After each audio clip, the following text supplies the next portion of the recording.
बिस्मिल्लाहिर्रहमानिर्रहीम। अस्सलाम वालेकुम व्यूअर्स, कैसे हैं आप? उम्मीद करता हूँ आप ठीक होंगे। व्यूअर्स, आज मैं आपको ईसो फोटो 40 mg कैप्सूल का मुकम्मल रिव्यू दूंगा जो मैदे की तेज़ाबियत, सीने की जलन, heart burn, gastric ulcer, peptic ulcer और एच पैलोरी के लिए बहुत ही मुफीद कैप्सूल है।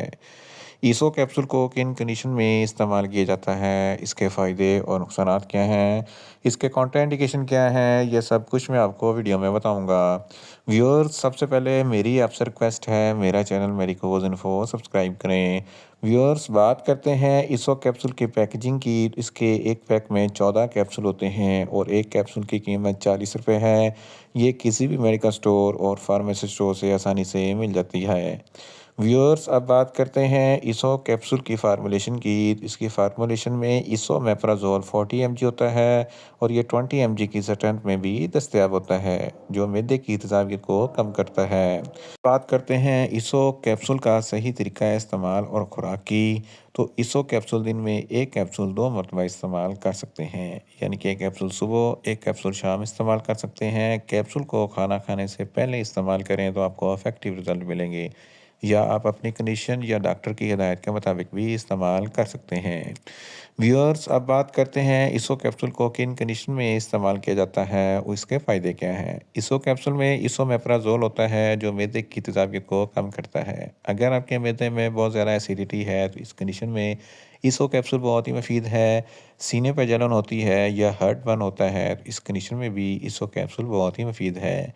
गैस्ट्रिक अल्सर और पेप्टिक अल्सर के लिए भी इसो कैप्सूल बहुत ही मुफीद है। ड्यूडोनल अल्सर, ये आंतों का अल्सर होता है तो इस कंडीशन में भी इसो कैप्सूल बहुत ही मुफीद है। जर्ड, जिसको गैस्ट्रोएसोफेगस रिफ्लक्स डिजीज़ कहते हैं, ये एक ऐसी बीमारी है जब आप खाना खाते हैं तो खाना खाने के बाद जो मैदे में एसिड बनता है वो खुराक की नालियों में आ जाता है, सीने पे जलन होती है, हार्ट बर्न होता है, खट्टे मीठे डकार आते हैं तो इस कंडीशन में भी ईसो कैप्सूल बहुत ही मुफीद है। आईबीएस, इरिटेबल बाउल सिंड्रोम, जिसकी वजह से अंतड़ियों में गड़बड़ होती है तो इस कंडीशन में ईसो कैप्सूल बहुत ही मुफीद है। अगर आपको खुराक अच्छी तरीके से हज़म नहीं होती, बदहज़मी वगैरह है तो इस कंडीशन में ईसो कैप्सूल बहुत ही मुफीद है।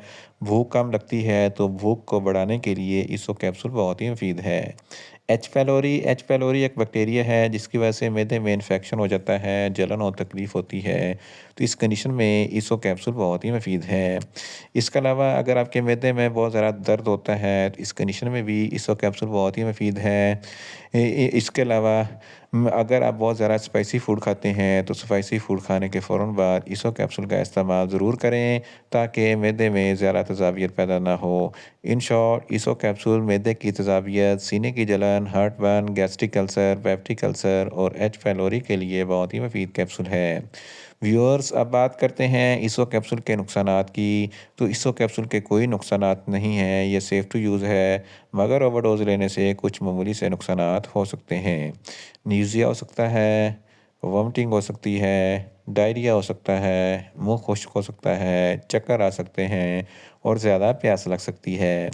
व्यूअर्स, अब बात करते हैं ईसो कैप्सूल के कॉन्ट्राइंडिकेशन की। तो हाइपर सेंसिटिविटी वाले लोग ईसो कैप्सूल का इस्तेमाल ना करें और जिगर के अमराज वाले फ़र्द भी ईसो कैप्सूल का इस्तेमाल सिर्फ डॉक्टर की हिदायत के मुताबिक ही करें और छोटे बच्चे जिनकी उम्र 10 साल से कम है इनको ईसो कैप्सूल का इस्तेमाल ना करवाएं। व्यूअर्स, ये था ईसो कैप्सूल का मुकम्मल रिव्यू। उम्मीद करता हूँ मेरी ये वीडियो आपको अच्छी लगेगी। मेरी वीडियो को ज़्यादा से ज़्यादा लाइक करें, शेयर करें और कमेंट्स करें। और मेडिसिन के मतलब इन्फॉर्मेटिव वीडियो के लिए मेरा चैनल मेडिकोज इन्फो सब्सक्राइब करें और साथ में लगे बेल आइकन को लाजमी प्रेस करें ताकि मेरी हर नई वीडियो अब तक बर वक्त पहुंच सके। मिलते हैं एक नई इन्फॉर्मेटिव वीडियो के साथ। अल्लाह हाफिज़।